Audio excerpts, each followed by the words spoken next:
کر دے گا۔ اللہ اکبر۔ تو 3 جب ہو جائیں گے تو کتنا دور ہو جائیں گے، کتنی نیکیاں آپ کے اندر اور خوبیاں اور برکتیں اللہ کی طرف سے آ جائیں گی۔ اور بھائیو، اس کے ساتھ آپ کے روزانہ کی رپورٹ بھی پیش کی جاتی ہے۔ جب فرشتے عصر کی نماز جب ہوتی ہے نا، تو جو اس وقت ابھی فرشتے ہیں وہ عصر میں بھی ہوں گے، اور جو رات کی ڈیوٹی دینے والے فرشتے ہیں وہ آئیں گے، عصر میں اپنی ڈیوٹی ان سے لیں گے، اور یہ لوگ پھر آسمان پہ جائیں گے۔ اس وقت یہ دونوں قسم کے فرشتے، صبح والے بھی جو فجر سے ڈیوٹی دے رہے ہیں ہمارے ساتھ ہیں، عصر میں نماز کے بعد یہ لوگ آسمانوں پہ جائیں گے اللہ کے پاس۔ تو اس ٹائم اللہ رب العالمین ان سے پوچھیں گے کہ تم نے میرے بندوں کو کس حالت میں چھوڑا؟ تو کہیں گے اللہ جب ہم گئے تھے تو فجر کی نماز پڑھ رہے تھے، جب آئے ہیں ہم ان کو عصر کی نماز پڑھتے ہوئے چھوڑ کر آئے ہیں۔ اللہ اکبر۔ بھائیو، رب العالمین جس نے آپ کو پیدا کیا کتنا خوش ہوگا۔ آج ایک باپ وَلِلَّهِ الْمَثَلُ الْأَعْلَى، اور اس کی تو بہت اعلیٰ مثال ہے، جو نیک صالح باپ ہیں، جن کی خواہش ہوتی ہے کہ ہمارے بچے بھی نیک بنیں، برائیوں سے بچیں، نیکی کی طرف رغبت کرتے ہیں۔ جب ان کے بچے نماز پڑھتے ہیں کس قدر وہ خوش ہوتے ہیں۔ ماں کتنی خوش ہوتی ہے جو نیک صالح ماں ہے۔ میں بیکار اور جو دین سے ہٹ کر مائیں اور باپ ہیں ان کی بات نہیں کر رہا، جو اپنے بچوں کو اپ ٹو ڈیٹ بنانا چاہتے ہیں، انگریز بنانا چاہتے ہیں، اور اداکار اور اداکارائیں بنانا چاہتے ہیں، میں ان کی بات نہیں کر رہا۔ جو ان کو دن رات دنیا کی تعلیم دیتے ہیں، آخرت کی تعلیم کی طرف ذرا بھی رغبت نہیں، ان کی بات نہیں کر رہا۔ جو نیک صالح ہیں، جو اللہ ڈرنے والے لوگ ہیں، جب ان کے بچے فجر کی جاتے ہیں ان کے دلوں کو ٹھنڈک ملتی ہے، خوش ہوتے ہیں، ان کی آنکھوں کو ٹھنڈک ہوتی ہے کہ ہمارے بچے فجر میں گئے ہیں، عصر میں گئے ہیں، نیند چھوڑ کے گئے ہیں۔ آپ ان باپوں سے پوچھئے جن کے دلوں میں یہ درد ہوتا ہے، اور جب بچے نماز پڑھ رہے ہوتے ہیں وہ بہت خوش ہوتے ہیں۔ یہ تو باپ ہے، جو رب العالمین جس نے آپ کو پیدا کیا ہے، جو آپ کا خالق و مالک ہے، جب آپ اس کے لیے سب کچھ چھوڑ کر، دنیا کی ساری آرام اور نعمتوں کو چھوڑ کر آپ نماز کے لیے جاتے ہیں، اللہ تعالیٰ خوش نہیں ہوں گے؟ بہت زیادہ خوش ہوتے ہیں۔ یہ آپ کی رپورٹ پیش کی جاتی ہے۔ اسی طرح بھائیوں، پھر اس کے بعد ہر پیر کو اور ہر جمعرات کو پھر آپ کی رپورٹ پیش کی جاتی ہے۔ ہاف ویکلی رپورٹ ہے سمجھ کے، جیسا کہ حدیث میں ہے۔ سنیے حدیث بھی غور سے، اور سننے کے بعد جو کچھ اس کے اندر اچھی باتیں ہیں نا، ہم اس پہ عمل کریں۔ اللہ تعالیٰ ہمیں توفیق عطا فرمائے، بولے آمین۔ بھائی، آپ صلی اللہ علیہ وسلم فرماتے ہیں ترفع وتعرض فی کل یوم وخمیس فی کل خمیس واثنین، اللہ رب العالمین کے سامنے اعمال پیش کیے جاتے ہیں ہر جمعرات کو اور ہر پیر کو۔ فیغفر اللہ عز وجل، اللہ رب العالمین پیر کے دن بھی اور جمعرات کے دن بھی سب کو معاف کر دیتے ہیں، مومنوں کو۔ لیکن وہ کون سے لوگ ہیں؟ لِكُلِّ امْرِئٍ لَا يُشْرِكُ بِاللَّهِ شَيْئًا، وہ لوگ جو اللہ کے ساتھ شرک نہیں کرتے ہیں۔ شرک تو اعمال تباہ کر دیتا ہے، انسان کو ذلیل و خوار کر دیتا ہے، کہیں کا نہیں چھوڑتا۔ کبھی بندر کے آگے جھکا دیتا ہے، کبھی وہ ہنومان کو پوچھتا ہے، کبھی کسی بت کو پوچھتا ہے، تو کبھی کسی کھوتے کو پوچھتا ہے، کبھی کسی اور جانور کو پوج رہا ہوتا ہے، کبھی مرے ہوئے کو پوج رہا ہوتا ہے۔ ذلیل و خوار نہیں ہوا تو اور کیا ہوا؟ ابھی ایسی ذلت و رسوائی کبھی نہیں دیکھی۔ یہ بخشو تھے، پتہ نہیں کسی نے مجھے بھیجی ایک ویڈیو کلپ کہ ان کے وہ گنجے سر اور پیلے کپڑے پہن کر اور وہ چل رہے ہیں، اور ہر ان کے جو لوگ ہیں وہ آ کے ان کے سامنے لیٹ رہے ہیں۔ اسلام ایسا نہیں کرتا۔ اسلام نے ایسا نہیں کیا کہ اپنے ماننے والوں کو اس طرح ذلیل کرے کہ وہ لیٹ رہے ہیں اور ان کے اوپر چل رہا ہے ان کے جتنے بھی بخشو ہیں، جتنے بھی ان کے علماء ہیں، ان کے جو رہبر ہیں، ان کے رہنما ہیں، ان کے اوپر چل رہے ہیں، اور وہ پھر ختم ہوتا ہے، پھر آگے آ کے لیٹ جاتے ہیں۔ یہ انسانیت کی ذلت و رسوائی نہیں؟ اللہ تعالیٰ نے آپ کو اپنے لیے کہ میرے آگے جھکو، میرے علاوہ کسی اور کے آگے جھکنا نہیں ہے، کسی کے آگے، نبی کے آگے بھی نہیں۔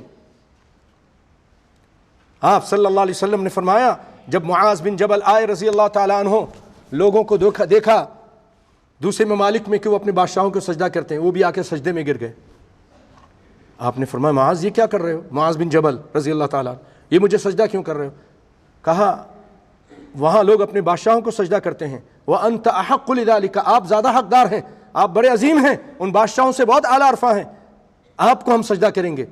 آپ نے فرمایا معاذ أَأَنْتَ لو أَنْتَ مَرَرْتَ بِقَبْرِي فَأَنْتَ تَسْجُدُ لَهُ، اگر تم میری قبر سے گزرو گے تو کیا تم سجدہ کرو گے؟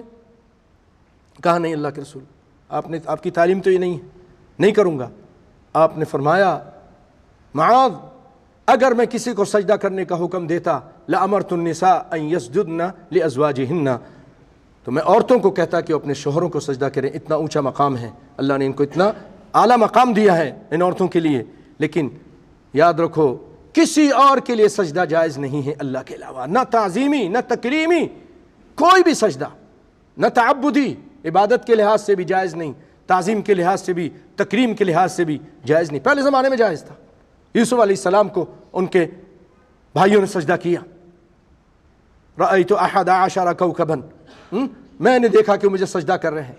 لیکن ہمارے اسلام میں سارے سجدے منع ہیں، یہاں تک کہ رکوع کرنا بھی منع ہے۔ یہ ذلت اور رسوائی صرف اللہ کے لیے ہم پیش کریں گے، کسی اور کے لیے نہیں۔ لیکن دوسرے مذہب میں دیکھیں اس طرح سجدہ کر رہے ہیں، ان کے آگے لیٹ رہے ہیں، وہ ان کے آگے چل رہے ہیں، ان کے اوپر سے ان کو رونتے ہوئے جا رہے ہیں۔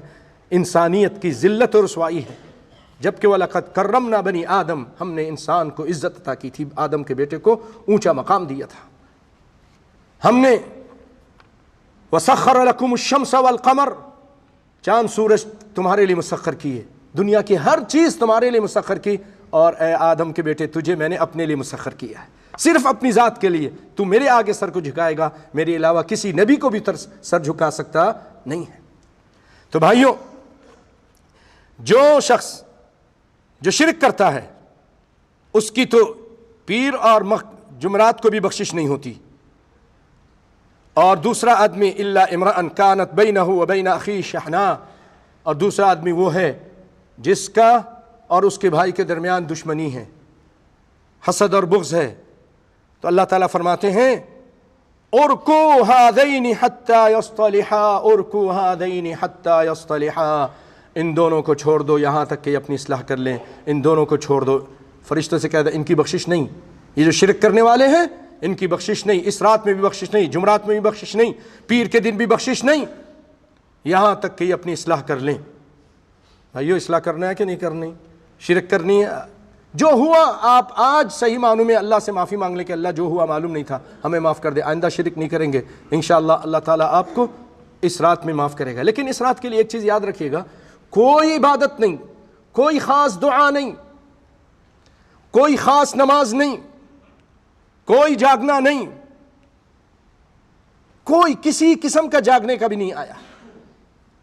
صرف آپ عشاء کی نماز پڑھیں، اپنے روٹین کے حساب سے جو آپ تہجد پڑھتے ہیں وہ پڑھیں، یا آپ جو 3 بجے اٹھتے ہیں اس ٹائم اٹھیں، اور آپ اگر عشاء کی نماز پڑھ کے بھی سو گئے اپنے روٹین کے مطابق اور شرک نہیں کرتے ہیں، اور آپ کے دل نے اپنے دل کو پاک صاف کیا ہوا ہے، دشمنی نہیں رکھی اپنے دل میں لوگوں کے، اللہ تعالیٰ آپ کو معاف کر دے گا آج کی رات۔ تو بھائیوں یہ خاص کوئی عبادت نہیں، اس سے بھی ہوشیار رہیے گا۔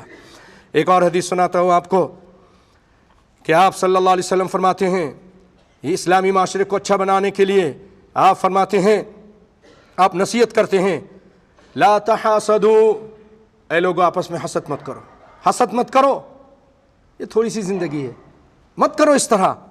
ولا تباغضوا، دشمنی مت کرو آپس میں۔ ولا تقاطعوا، اور قطع رحمی مت کرو آپس میں، تم اس طرح کٹ اپ مت کرو۔